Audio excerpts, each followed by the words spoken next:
Olá, eu sou Humberto Pinheiro. A Assembleia Entrevista de hoje fala com o deputado Zé Neto. Perfil absolutamente definido, parlamentar de estopo e de imagem agressiva. Deputado Zé Neto cumpre seu segundo mandato aqui na Assembleia Legislativa da Bahia. Egresso do PT de Feira de Santana, onde foi vereador. Deputado Zé Neto já faz história desse parlamento. Balanço dos 6 meses. 6 meses importantes para a história da Bahia, para a reformulação de valores no nosso Estado. A Assembleia mais democrática, a Assembleia mais aberta.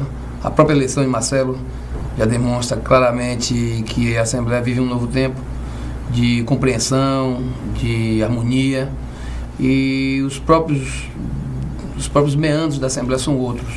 Então a gente vive um momento muito importante. E no Estado, a vitória de Wagner demonstra claramente a mudança de paradigma, a mudança de visão do Estado, né? Um Estado mais democrático, um Estado onde se busca agora resgatar suas instituições, seus valores, a necessidade de transparência, e uma necessidade inclusive imediata, e coisas inovadoras como, por exemplo, o fato de que agora, nesse próximo mês, nós já estamos recebendo aí do governo do Estado um acesso direto para todos os cidadãos que poderão, daí para frente, receber as informações do Estado no que diz respeito às suas contas e todos os seus contratos e todas as suas situações administrativas diretamente em sua casa, apenas um terminal de internet.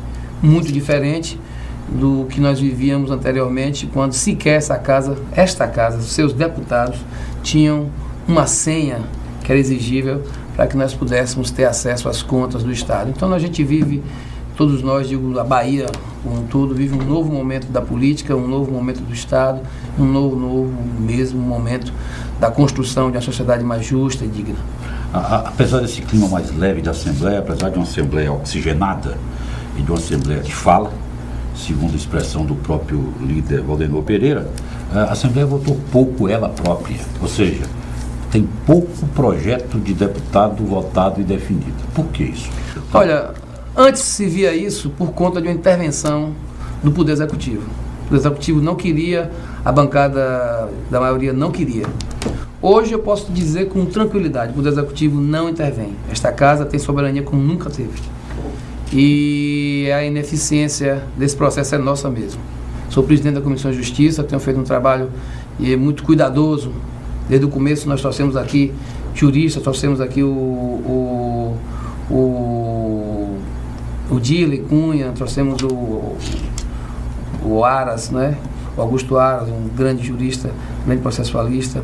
Enfim, trouxemos Rafael, várias figuras aqui do direito processual da Bahia, especialmente no tocante às questões administrativas e constitucionais, vieram, debateram com a Assembleia a questão da constitucionalidade. Conversamos diretamente com o Rui Cruz também, que esteve presente nesses debates. Ficamos a cavalheiros para entender o momento da Assembleia e as dificuldades constitucionais que pairam em todo o país, mas que poderiam ser, evidentemente, contornadas na medida que houvesse boa vontade por parte de todos na construção desse momento novo, onde os deputados poderiam ter os seus projetos votados. Mas quero dizer que há também, isso não podemos negar, boa vontade por parte da liderança de oposição, né? O que antes não havia por parte da oposição atual, que era esse interesse em face de dificuldades com o próprio Executivo em fazer com que essa casa funcionasse. Hoje nós não podemos negar que existe boa vontade por parte da oposição também de que esses projetos andem. Mas, evidentemente, na hora da prática, o que acontece? Você distribui os projetos para que eles sejam levados aos deputados, que deverão dar seus pareceres como relatores. De 50 projetos, aí 2 meses depois você tem 10, 15 projetos que voltaram. Muitos pareceres dados equivocadamente. Além do mais, a gente tem uma outra dificuldade no que diz respeito à técnica processual legislativa.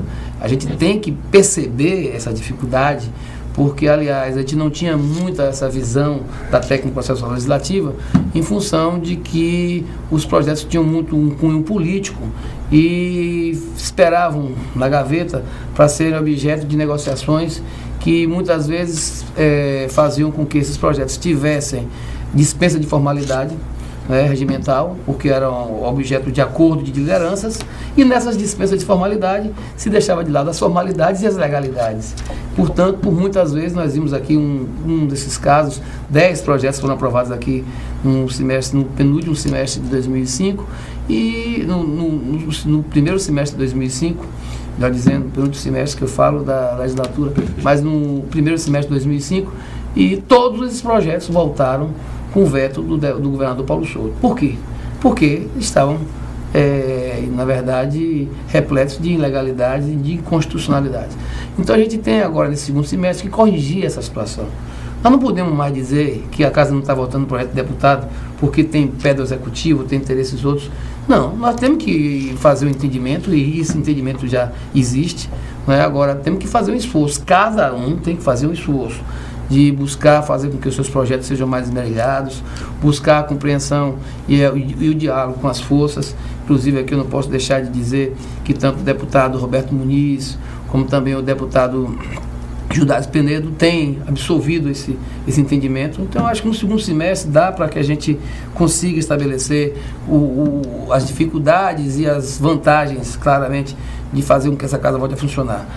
Nós queremos que as vantagens sejam observadas com muito mais carinho. E as dificuldades, elas sejam enfrentadas. Eu tenho certeza que nesse segundo semestre nós, já entendendo que não depende de ninguém, depende de nós mesmos, e também de ampliar o número de projetos com as interlocuções com a sociedade, encaminharemos esses projetos para que sejam votados dentro de um rito ordinário, processual, legislativo, adequado. Porque também votar projeto em acordo feito na base vamos abrir mão do regimento, essa coisa toda não funciona.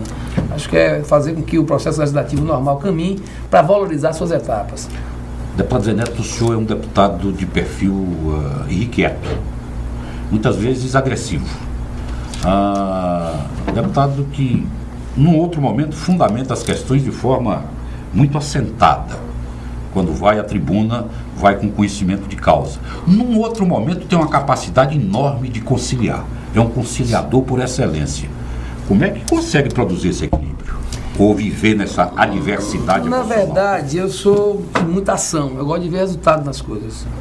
Desde o movimento estudantil, nos anos 80, o pessoal dizia, chegou um tarefeiro ali. Eu falei, eu sou tarefeiro. Eu gosto de ser tarefeiro. E gosto de lastrear todas as minhas tarefas com estudo, com documentação, com conteúdo. Acho que essa é a lógica da construção. É conteúdo e ação. E eu tenho tido na casa, evidentemente, tem hora que é meu temperamento, às vezes sou mais enérgico mesmo, é meu jeito de ser, mas isso não tira a ternura, nem tira o encanto de respeitar os meus colegas e fazer as formulações que a gente precisa na hora que necessita de um caminho e de um espaço para o diálogo. Então não tenho dificuldade nenhuma em dialogar, muito pelo contrário. Agora, o embate é o embate. Quando você está na plenária como deputado, você tem que ser de embate mesmo, porque existe um processo de enfrentamento político. Entretanto, quando eu estou na mesa da Comissão de Justiça, eu procuro ao máximo, e sempre que eu chego na Assembleia, eu peço a proteção de Deus, que é para sempre me dar norte de entender que meu posicionamento como presidente de uma comissão importante como a de Justiça tem que ser norteado, acima de tudo, pelo bom senso.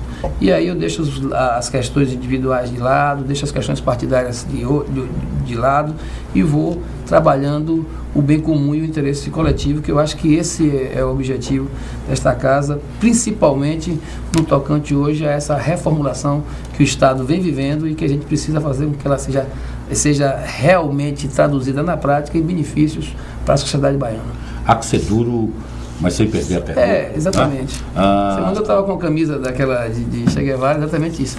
Há que ser duro, mas sem perder a ternura jamais. Perfeito. E os melhores homens de diálogo são aqueles que viveram os embates, e aí compreendem um lado e outro. Então eu tenho vivido muito aquele movimento social e continuo vivendo, eu vendo o movimento social. Hoje, como governo, evidentemente que a gente muda o foco da ação. Antes a gente brigava para ser ouvido, nós brigávamos para ter acesso aos diálogos, às mesas de negociação. Hoje a gente tem que realizar. Então a gente vem para o outro lado da mesa, mas com um objetivo que é o mesmo, de alcançar situações que possam contemplar interesses coletivos. O senhor é egresso do movimento estudantil.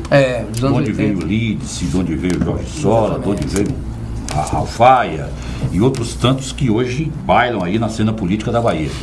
Mas o movimento estudantil passa por um momento, por uma fase de esvaziamento.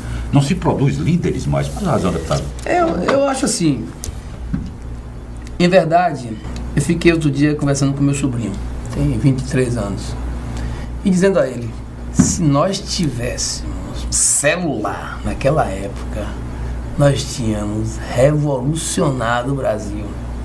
Aquela campanha de Ietajá tinha sido 5 vezes mais contundente no que diz respeito à participação dos jovens. E outros tantos movimentos que acabaram, inclusive, derrubando o presidente da República. O impeachment de Collor veio praticamente dos jovens, dos estudantes. Mas é um fenômeno que eu acho que nós estamos vivendo.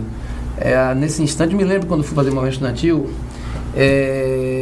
nós tínhamos assim como parâmetro para quem fosse fazer o movimento de que o sujeito tivesse conhecimento, né? Ele soubesse que era Lenin, soubesse que era Marx, soubesse quem era Chaplin, tivesse noção, pelo menos umas 15 páginas do Capital e por aí. Smetak, quer dizer, você tinha que saber um pouco da cultura geral, tinha que venerar uma menininha, aquela coisa toda de um processo todo rico, né, de conhecimento, de cultura, tanto no campo político como no campo geral. A musicalidade tinha um enriquecimento que era fabuloso. Nós tínhamos uma Diana Pequena, nós tínhamos um Fábio Paz, nós tínhamos um Elomar, nós tínhamos uma Mercedes Sosa, né, um Bob Dylan, mas, enfim, o aparato cultural era outro. Hoje, evidentemente que eu fico impressionado com o Google, que a gente coloca uma palavra no Google e você consegue mil e um textos e citações, né? Verdade. E formulações. Imagine, quer dizer, hoje você tem uma gama muito maior de informação e uma gama muito menor de formação. Eu acho que naquela época do movimento estudantil nós tínhamos mais formação, né, e buscávamos mais informação. Tínhamos objetos muito mais centrados e, diria, muito mais focados. Hoje eu acho que é um certo desfocamento por parte desse momento que a juventude vive, mas acho que um processo também de transição que nós estamos passando no Brasil, no pós-abertura, no pós-movimento democrático.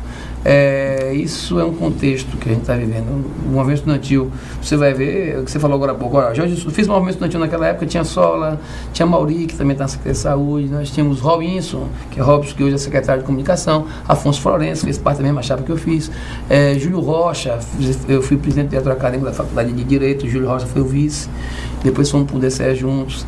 Portugal, Alice. Alice, Portugal, Lídice da Mata, que eu fui, quando ela ia saindo, eu ia chegando. Nós tínhamos Arthur Maia, fez um movimento estudantil também na parte da Faculdade de Direito, e outros tantos. O João Henrique tem um período que fazia economia na UFBA. Quer dizer, olha quanta gente que hoje norteia a política baiana, não é? Minha preocupação, que isso está muito evidente, é que é um desgaste muito contundente. Por exemplo, o movimento sindical, essa pesquisa que saiu na tarde da semana passada, mostrando a perda de credibilidade do movimento sindical. Do outro lado, a perda de credibilidade do parlamento. Aí, do outro lado, o movimento estudantil sem oferecer novos quadros, como oferecia antes, para o processo político de construção de lideranças. E aí a gente fica um pouco preocupado com isso. Mas as coisas vão ter que se ajeitando. Acho que a gente tem um papel importante agora nesse momento da história, principalmente nós que estamos vivendo essa nova dinâmica do PT de ser governo, né, em vários estados, de ser governo federal, de fazer com que as construções que antes eram objeto das nossas lutas, agora sejam objeto das nossas realizações. Acho que nós temos um papel importante que no decorrer do tempo vai consolidando o processo democrático, e talvez isso que seja a maior esperança de que nós tenhamos lá na frente uma reformulação de valores. Vamos dar um pulo em feira. O senhor veio de feira, vamos voltar para a feira? Olha, não fala em feira não, que quando eu cheguei, tem uma coisa, eu gosto de Salvador. Eu gosto de Salvador, estudei faculdade de Salvador, morei na RUF ali no Barris, conheço a cidade baixa ali na palma da mão, coisa do terreiro, essas coisas assim. Eu gosto bem da Salvador, da Cidade Baixa, do Pelourinho, das tradições campo, das tradições ali, da briga para manter a estrela a igrejinha do Rio Vermelho, junto com o Germe ali, junto com o Saraiva. Daquela época, a Zanguanais dava muito apoio àquela luta. Salvador por dentro. Por dentro. Agora, mas eu não consigo me sentir um cidadão de Salvador. Não consigo. Quando eu chego em Feira de Santana, ali perto do Parque de Exposição, eu estou voltando para casa, estou voltando, sabe, estou voltando para o lugar que eu o repouso do guerreiro. Ali eu fico descansado, eu gosto, me sinto bem, é uma coisa incrível, rapaz. Eu me lembro que nos primeiros 15 dias que eu passei, quando eu vim para Salvador, veio meu irmão.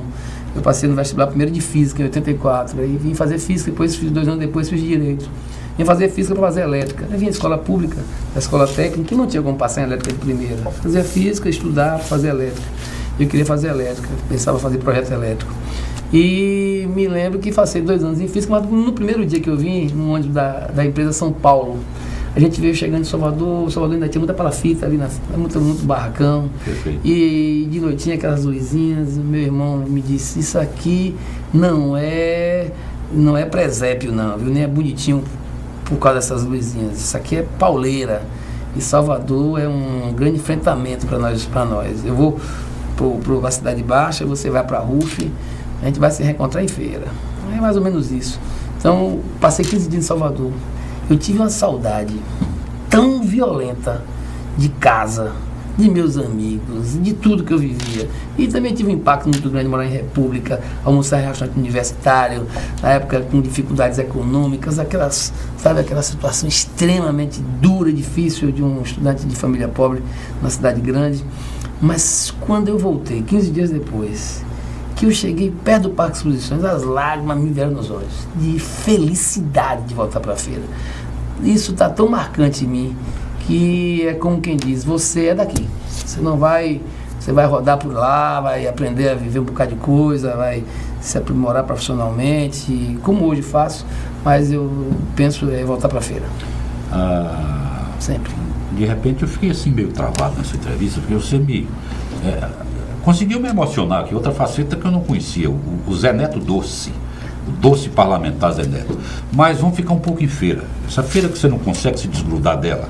Você nunca disse, deputado, mas é evidente que essa coisa da história política e da trajetória a gente constrói, não é verdade? Um pouco do sertão, gente. Você para conhecer fulano tem que comer uma saca de sal. Minha avó dizia. Para conhecer a boa companhia tem que comer um salzinho junto. Pois é, e Feira de Santana de repente comeu essa saca de sal com o senhor. E ela está preparando, nessa virada da sua história, da sua trajetória política, um embate que deve acontecer do ponto de vista